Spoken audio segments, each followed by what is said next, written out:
Des classes et nous on est contre. Hein. On veut pas des classes à 40 enfants par maîtresse. Hein. Les profs, Jean-Baptiste Lallemand, il y a Champerdry, Anjou, Alsace, Buffon et Colette, on va dire Colette.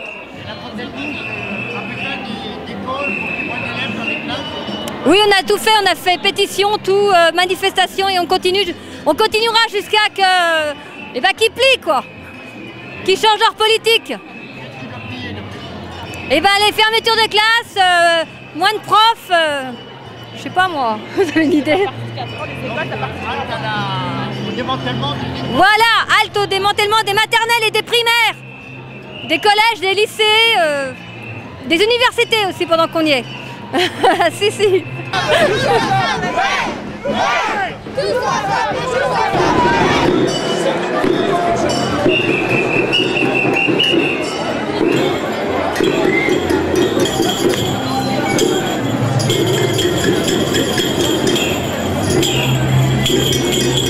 On est là aujourd'hui parce que la RGPP, toutes les réformes qui sont actuellement mises en place et défendues par le pouvoir en place, c'est moins de services publics et donc forcément ça rejaillit sur les usagers des services publics. Nous on est anciens salariés NPE, aujourd'hui on est salariés Pôle emploi et les problèmes que l'on rencontre aujourd'hui à Pôle emploi rejaillissent sur nos usagers qui sont les demandeurs d'emploi.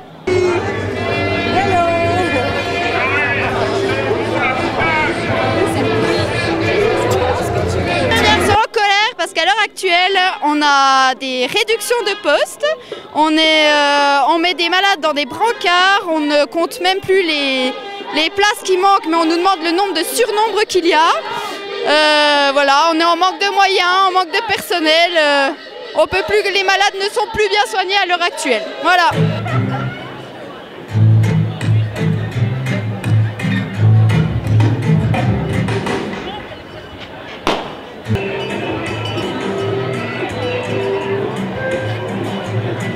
Écoutez, je suis cheminot et on vient là essentiellement pour savoir un peu ce qui nous attend d'ici, dans un futur très proche, 5 à 10 ans, ce qui va nous être proposé dans la mesure où beaucoup de restructurations internes sont faites et on ne sait pas du tout honnêtement à quelle sauce on va être mangé.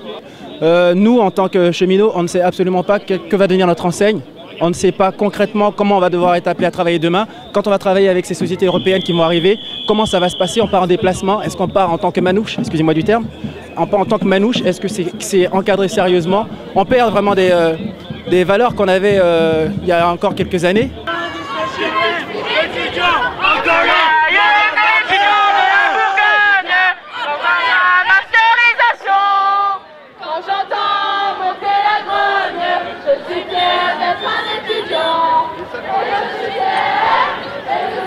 C'est un véritable scandale puisque ça fait des années qu'on demande que la location adulte handicapé soit réévaluée et ça fait presque depuis sa création, donc depuis 1975, qu'elle n'a quasiment pas été réévaluée. On demande au moins qu'elle soit à la hauteur du SMIC et certainement même des fois en dessous avec les pensions d'invalidité.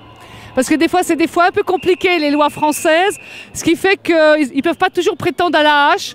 Donc on a beaucoup de personnes handicapées encore à l'heure actuelle en France qui vivent avec 628 € par mois. La galère, c'est la galère au quotidien, donc ce sont des personnes qui peuvent quasiment rien faire que d'assumer leur quotidien, se nourrir, se loger, voilà.